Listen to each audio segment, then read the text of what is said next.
Hey everybody, it's Jane Johnston with the Bar Hill Group at Remax Camosun. Welcome to the Victoria Real Estate Show. I'm here with... Hey everybody, it's Andrew Plank with the Viber Real Estate Group and LePage.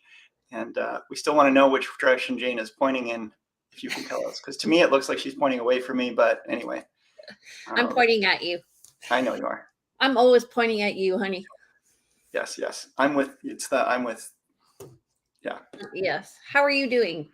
I am great. Yeah, I feel really good. I was just reporting that I'm feeling a little stronger and a little better, and I've been having some back problems for a while, and they seem to be resolved. So that's good. Good. And summer's been pretty steady. I've been having lots of conversations with people around real estate. Everyone's curious about what's happening, and so I'm excited to be having this episode. Yes, hello, puppy. Time to go out. She's discovered, since I've moved here, she's discovered that there's a deck there, so she likes to go out and she can just ask, and you're at her beck and call. Yeah. So today we're going to discuss multiple offers. The market's kind of, to me, it's settled down. Well, we're going to look at stats and compare this year and last year. I found an old PowerPoint with our stats from last year. So it'll be interesting to see how things compare. And then one of those PowerPoints actually slides has stats from the year before. So we can see what's going on. Okay. So you want to start with that? Sure. Let's start with that. Okay.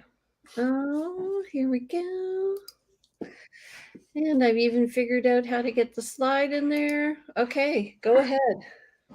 So here we are looking. So the right hand picture is our current stats. So we've had 260 new listings go live versus last year in August, similar time point. August 22nd versus August 24th, 224. So not too far off. A little bit more listings going live. 139 properties went pending this month so far versus 130 last year.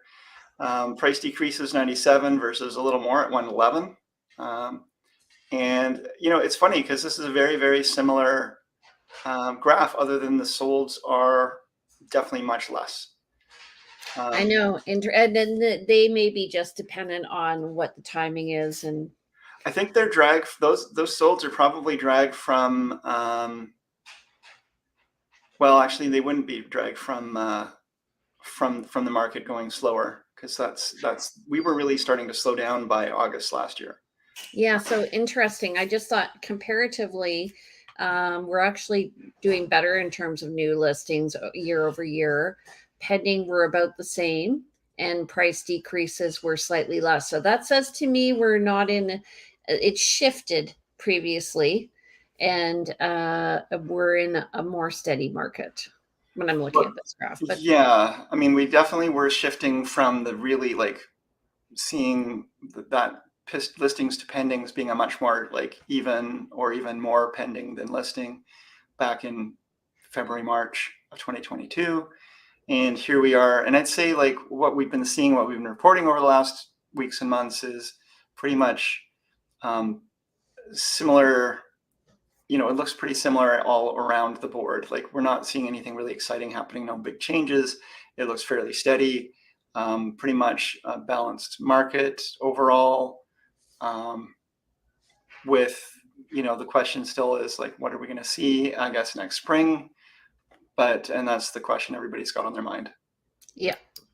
So year over year as well, we're looking, so in August 2023, we have 341 net unconditional sales to date. That's compared to 304 for this month last year, August 22nd, 2022. And net unconditional sales, August 2022 was 478, and that's compared to 831 in August 2021. And what's funny, the reason why this started for me was, for some reason, I clicked on podcasts in the car, and I was listening to our podcast from a few years ago, and you're like, it's offer day. When we did our podcast on Mondays, a lot of people would look at offers, and then the buyers would have to choose, where am I going to offer and what am I going to miss out on? Anyway, new listings New listings month to date, we're at 721. That's compared to 980 last year and 894 in 2021. So Yeah, interesting to look 3 years back here and see how things have gone. Oh, so we're down on new listings so far. So far, but we still have another week to go. So we will potentially catch up. Yeah, so active listings were at 2,460. That's up from last year at 2,137 and down from, or way higher, I mean, than August 2021, where we had 1,120. Right. Yeah. And still, like seasonal norms, what's this like a 10-year average for active listings on market is probably, up above 3,000. Yeah, so we're still low on listings. In August of 2021, we were at a list to sale ratio of 90%, and now we're just over 50%. So anyway, okay. Well, thanks for pulling those out and giving people that context and contrast. So that's great. So the other thing is, this past week, I've had a couple of clients who have been in multiple offers, and sometimes I tell clients, like, if you're not willing to go in at your top dollar, sometimes what you're doing is you're just pushing the market up. And the reason for that is because if there's another buyer who's writing an offer, they're going to think, well, they're going to write probably at least at asking, I should write above, and that pushes the accepted offer price above. And so just to give some extra context to anyone who's kind of new to watching real estate, when we are pricing homes, to giving advice to our sellers on how to price their own homes, we're going to be looking at past sales. And so when we look at past sales, we're going to look at sale prices. And of course, if those prices have bumped up, from where they had been, that's going to be information that they're going to be using to help price their home. So that's where you get that sort of effect where, as the market kind of moves up, everybody keeps, rising price above the next. Right. And so a lot of buyers don't want to, definitely, and we don't like to necessarily see that either. If we can, we don't want to falsely increase the market. So I was involved in a very candid conversation this week where we wrote an offer on a property, and the agent called me back and he said, are you willing to, it was an older property, are you willing to give up an inspection on this property and just go unconditional? And I was like, huh. And I said, is the other property other offer unconditional? And they get the right from their client to discuss how candidly they want to talk to us. And he said, no, it's only subject to financing. And I'm like, well, old house and subject to inspection, seller doesn't want the subject. They'd rather go subject to financing. What's wrong with this property? Yep. It raises a lot of flags. Yeah. And I said, ironically, people are more likely to lose an offer based on financing than they are based on inspection. With inspection, if you like the house, the location works, the floor plan works, its overall condition is good, and then you find an issue, and I've just had this happen recently, we have this happen all the time.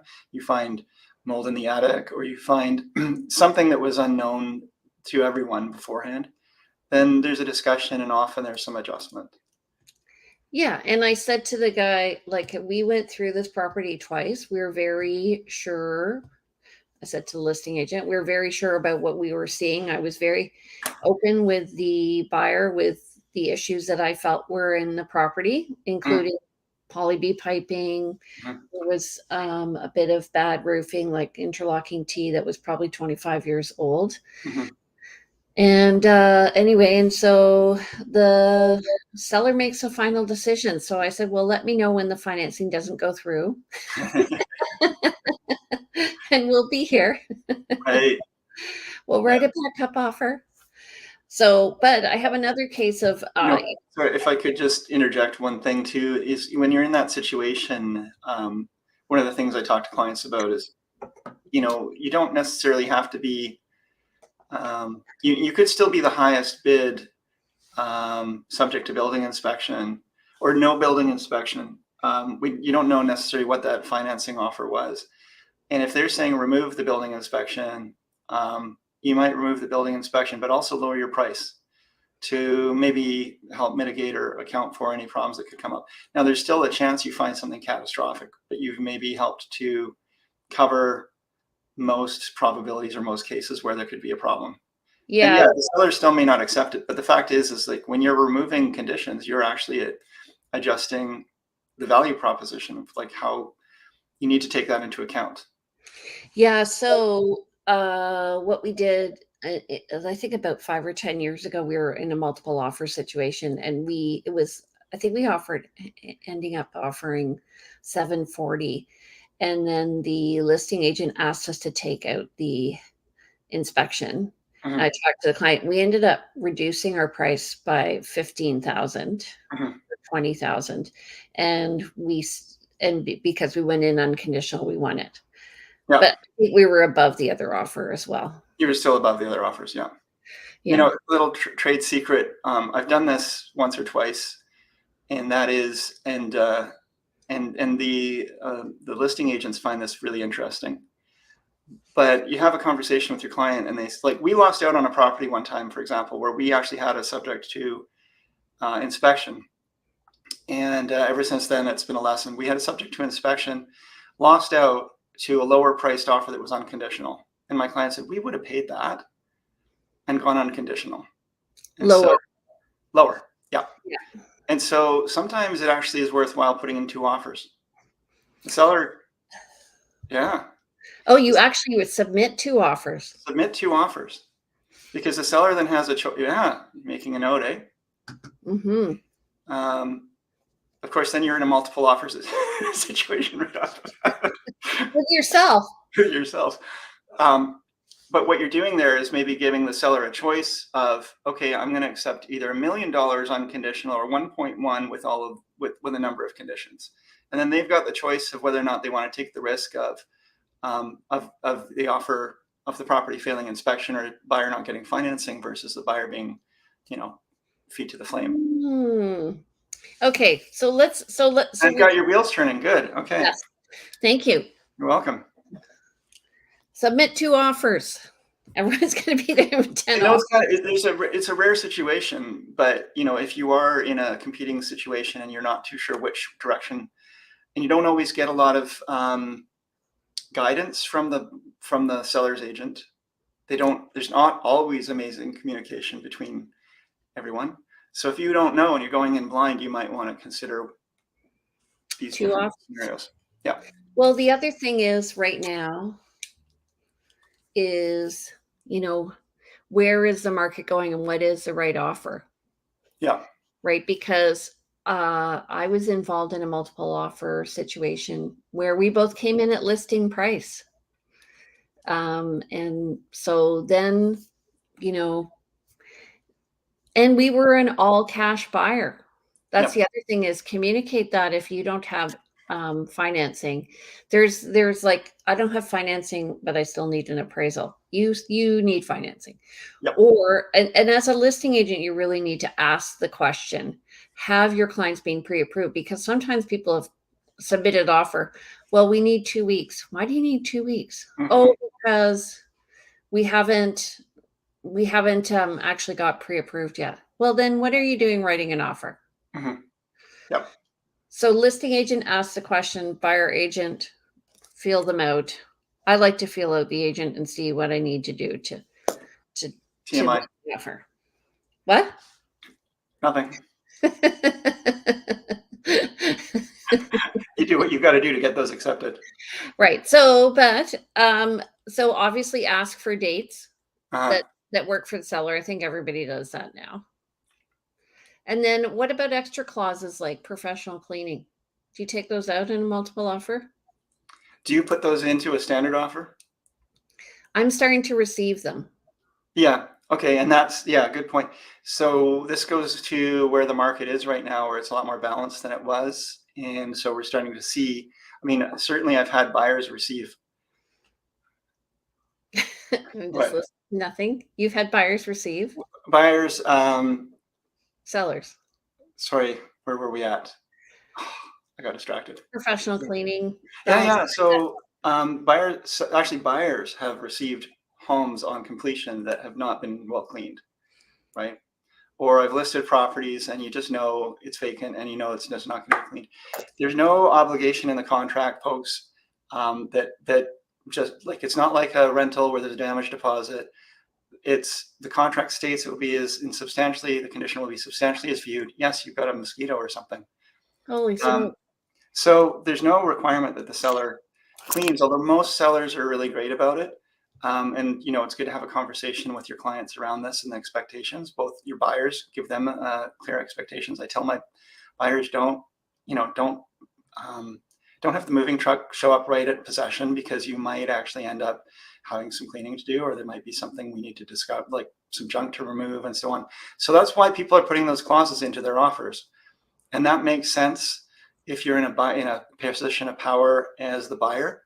But if you are in a multiple offer situation, those kind of clauses can be the exact thing that causes you not to be able to win the home.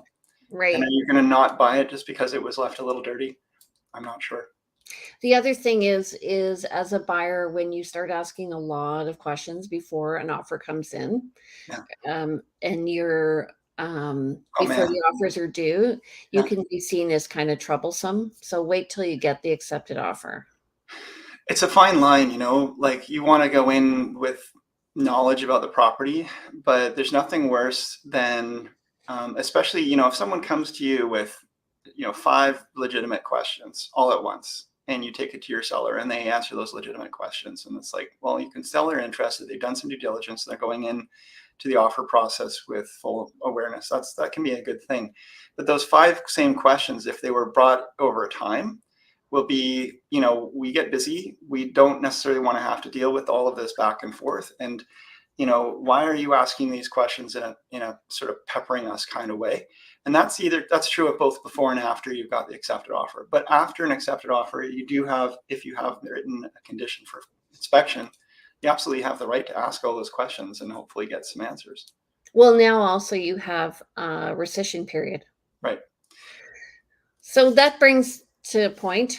What about rescission period? How have you found that's changed offers coming in and going out?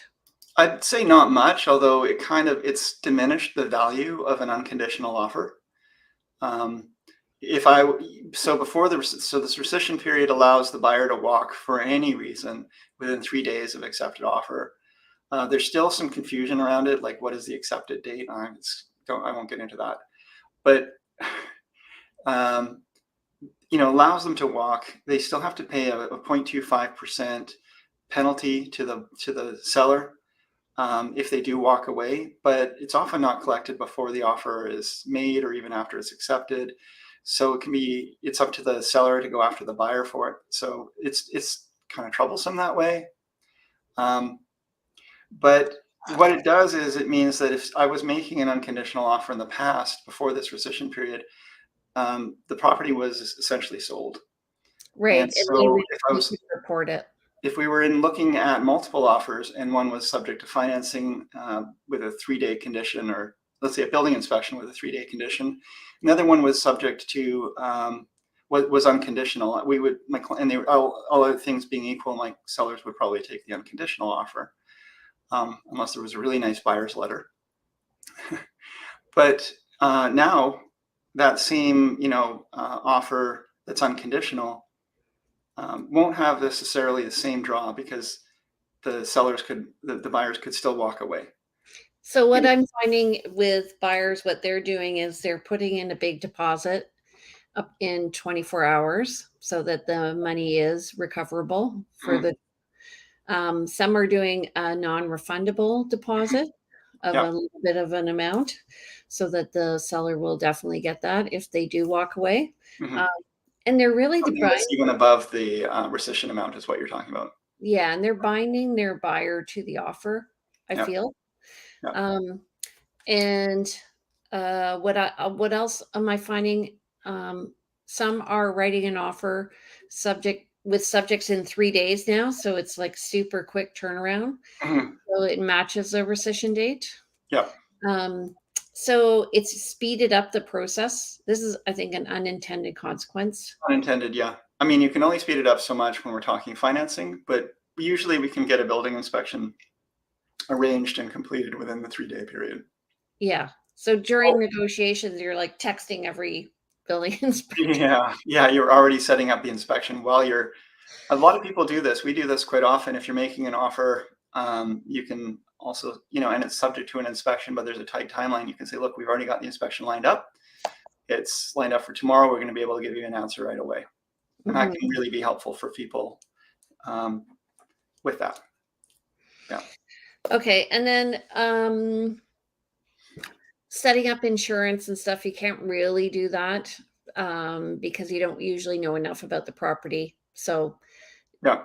most people, I think you have to be careful, especially if you're writing in an older property, and oil tank inspections and stuff like that It takes can some time. really kibosh, yeah, your insurance. So as a listing agent, you need to make sure that you have an oil tank scan done before you list the property. Yeah, And I'm going to be listing a property soon that has an oil tank that was rendered inert back in the day. And, this is an interesting thing is, what was okay at one point is no longer okay. And this is always a shifting market, shifting target.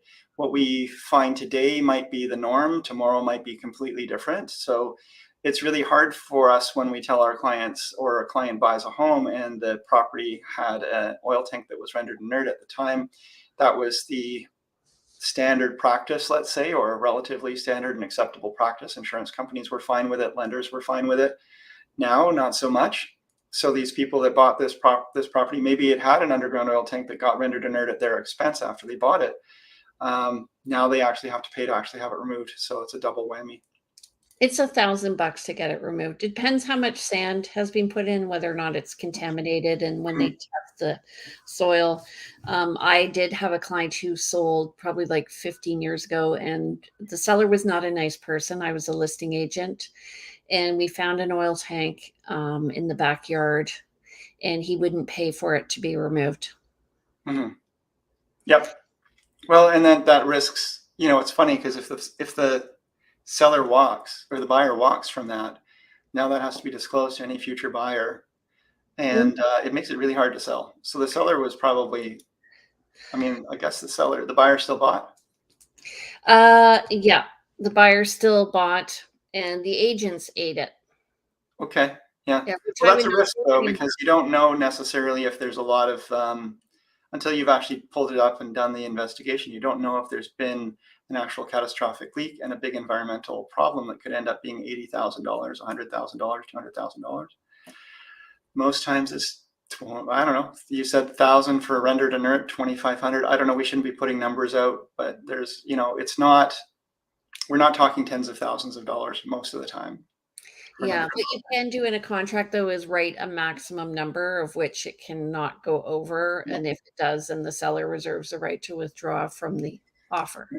But so this goes into where are we at in the market right now? And the market is kind of in that state where some properties we can negotiate those kind of things. Other properties that are well priced and a lot of people are taking action on it at once. We still see multiple offers. I just had a listing. We went multiple offers recently.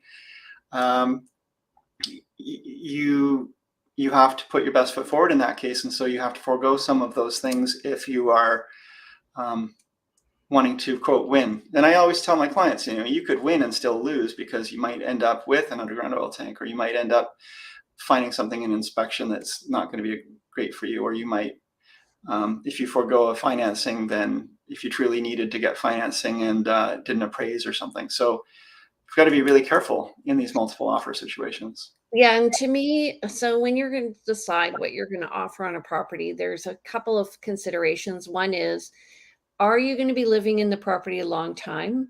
In which case you're going to buy and hold, and the market will go up anyway. And the second is, if you're not going to be living in the property a long time, is your perception that the market's going to go up, and therefore you're going to get your value. So in fast rising market like we had during COVID, everybody had confidence that the market was going up, so they had no trouble offering more. Right now, they're like, I don't know what's going to happen because the Right. market softened. It's not softened; it's more steady. We've had rising interest rates, which has hit affordability and also hit consumer confidence. And we just had a general slowdown. So when people look at the stats, it's so funny because when things are selling, people always want what other people want. When things are selling quickly, people think they've got to buy too or miss out.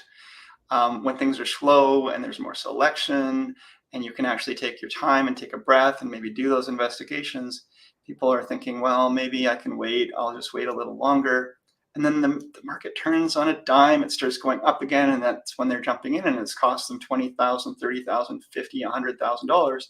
Sometimes it's the difference between being able to buy a home and not buy a home. I've seen many people miss out on properties because the market's gotten away from them. It's very frustrating when you're working with a buyer and they go, well, let me think on it. And then 2 or 3 days pass and you find out an offer comes in on the property and they're like, oh, I want the property. And then you're like, that just cost us at least $10,000 or $20,000. Yeah, us, but it's really you, the consumer. Yeah, it really is so hard to deal with. In a sense, it actually makes you more money. As a real estate agent, we're paid commission based on a percentage of the sale, but Yeah, it's not what we think about. I mean, some agents may. Yeah, They so might it's want you to save money $150 every 10,000, folks. based on what you charge. Yeah. Yeah, based on a buyer's agent commission, it's generally. So you sleep on it, you might make us an extra $150. And you might pay an extra 10,000. Yes. That's a very interesting perspective because people think we're motivated by the money, but really we're motivated to win for you. I'm motivated to win for my clients. What's $150 on versus client happiness, satisfaction, the fact they're going to tell their friends and family to call you because you did a great job for them. It's not worth it. Yeah. Well, the other thing is the people who are research oriented often want to, sit and think and really let the information soak in. And uncomfortable to take quick action when you are, and that's paralysis by analysis kind of thing.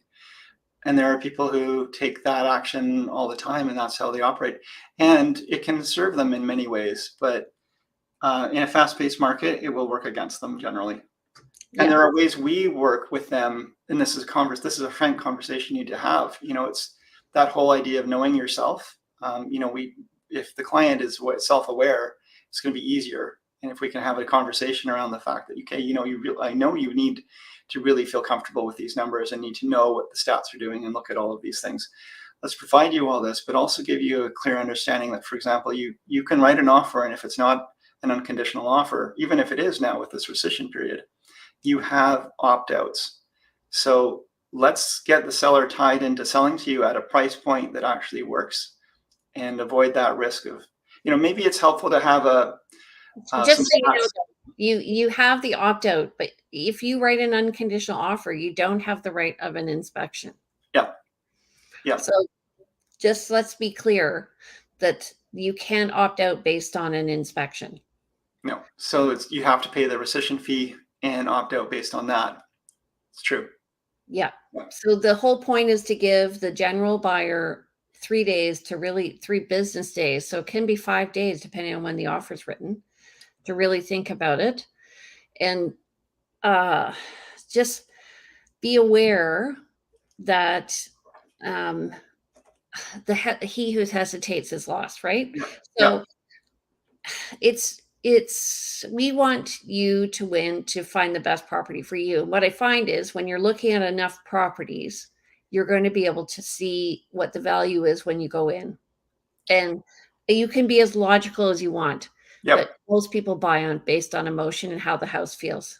Yeah. And even the people who truly do, and I've worked with many people who, pull out the spreadsheets and are looking at all the numbers, and it's quite common actually. I've worked with some folks who were programmers actually, and they actually had a really cool spreadsheet where they had the various pros and cons of a house they were looking for, and they'd given a point system to each of those pros and cons. So it wasn't just like we want this, but something with a water view was a +5, right? It was almost like a gamified. Yeah. So every house we would go through, they would actually give it, and they would add up their numbers and say, okay, how does this add up? At the end of the day, though, we make decisions emotionally and rationally. My dog has discovered something outside. Sorry. Ginger, shh. No bark. Hold on 1 second. Yeah. Wait for the dog to. I have to use my dog training voice. Okay. Oh, I want to hear that. Let's Andrew, go. no barking.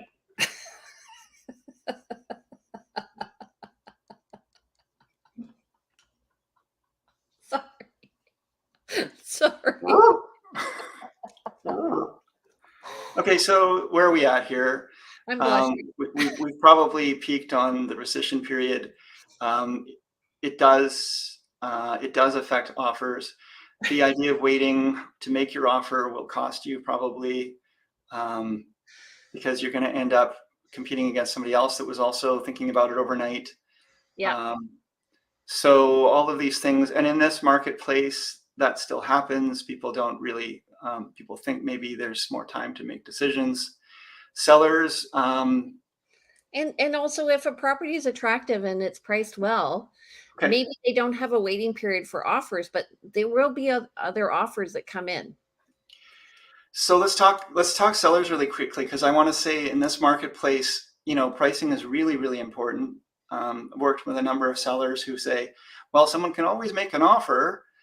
And what I try to get them to understand is, yes, people can always make an offer, but they're not going to offer $50,000 off your asking price the day it was listed when there was another property nearby that was already $50,000 less. They'll offer on that one and maybe offer a little under that. Yeah. So yesterday it was interesting because I have these clients who are stuck on a price. So I took a seller through properties, and I know instinctively that the seller was trying to ask too much money for this property, but it took the experience of walking through the other properties to really get them to see that we didn't have what it took to ask what they wanted. Mm-hmm. So you can show them virtually, you can share the stats with them. Sometimes you just have to take them through the property in order to see that they're overpricing. It's a really good tool and a really good service that you can do for your sellers. And sellers really do, should take us up on these offers. Is go through and look at the competition. Yeah, and the other thing is, Andrew makes a good point. Well, somebody can make an offer. What somebody's saying, well, they can make an offer is, I want to negotiate down, and that doesn't put you in a strong position as a seller. You're not going to probably go into multiple offers or generate a lot of interest, and it's going to be you're waiting for that one buyer who maybe really needs that property, and that may not happen. And so the longer you're on market, the more risk you have of getting less than you could have had you just had the price right off the bat. I really like pricing right at market value. Mm-hmm. Which is hard to know exactly. We don't know exact market value, but we can certainly look at the market and come up with a really good estimate. And yeah, I find it funny when sellers come in, they go, well, so what do you think it's worth? Like, I'm like, well, it's, first of all, like a car, I kind of need to lift the hood and look at the engine and see if it's running properly. I need to see if everything is working correctly in your home. So often things are missed in that 15 minutes where I'm walking around your property. I need to really look at things a little more deeply, but also I need to think where I look at the market on a continuum. Where are people looking? What is it not? It's not this. It's not this. It's somewhere in here, and it's a very iterative process. It is. I really enjoy the CMA, the comparable market analysis process, of looking at what else is sold in the neighborhood, what similar properties are all throughout the marketplace.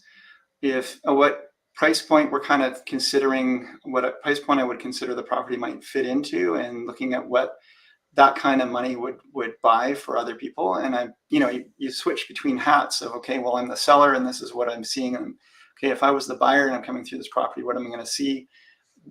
Hearing my clients' feedback in my ear as to, well, I really need 3 bedrooms and this has 2 bedrooms and a den, and I'm going to have a growing family. Whatever it is, you're going to be able to come up with a lot of different kind of arguments to help you settle into it's a science and an art when it comes to pricing a home. And if you like this, you might want to consider watching our podcast that we did with how sellers perceive offers. Mm-hmm. If you're a buyer, and how buyers perceive, because often it helps as a buyer to step into the seller's shoes. Yeah. And same thing the other way. Okay, so let's move on to needs and wants. Okay. I'm starting to be a little more organized about this. Okay, so what needs and wants do you have? Well, let's see, fixer-upper homes. I've got clients, a number of clients that are looking for something that they could, whether it's a condo or a house that is in need of some spit and polish. They are actually interested in fixing up, perhaps either to keep and hold or to flip. The rules on flipping have changed recently, but there's that. I've got folks looking for a water view condo up to probably 750. Someone looking for a half duplex or small house under 800,000. Someone looking for probably a rancher style home, maybe 2 or 3, probably 3 bedrooms in the West Shore. I've got someone going to be looking for a family home, preferably Oak Bay area or somewhere near good schools for growing family, somewhere up to probably 2.5, but preferably 1.5 to 2. Nice waterfront water view home on the peninsula, and a 1 or 2 bedroom condo under 500,000. Okay. So new listings, I have just this one that just came up on Grand Rose. It's really beautiful. And it is 4 bedrooms, 3 bathrooms. It's 3,000 square feet, and it has beautiful views, south-facing views on Grand Rose right at the top. And I'm doing this because I'm looking at the windows in my head. So that one is priced at 1.1. And you know what? The sellers were very practical when we looked at this listing. Is Grand Rose, that's out at Latoria, right? Yeah, that would have gotten 125. Is this a house or a townhouse? It's a half duplex in a townhouse complex. Oh, okay. Yeah. And then I have a new listing coming up on Sumac. It's about 1,800 square feet. We're going to get measured today, actually. I'm going up there right after this. And it has been renovated. Actually, had to be renovated twice because the first renovation by Hook and Hook was terrible. So they had to get these new renovators in, and they did an amazing job.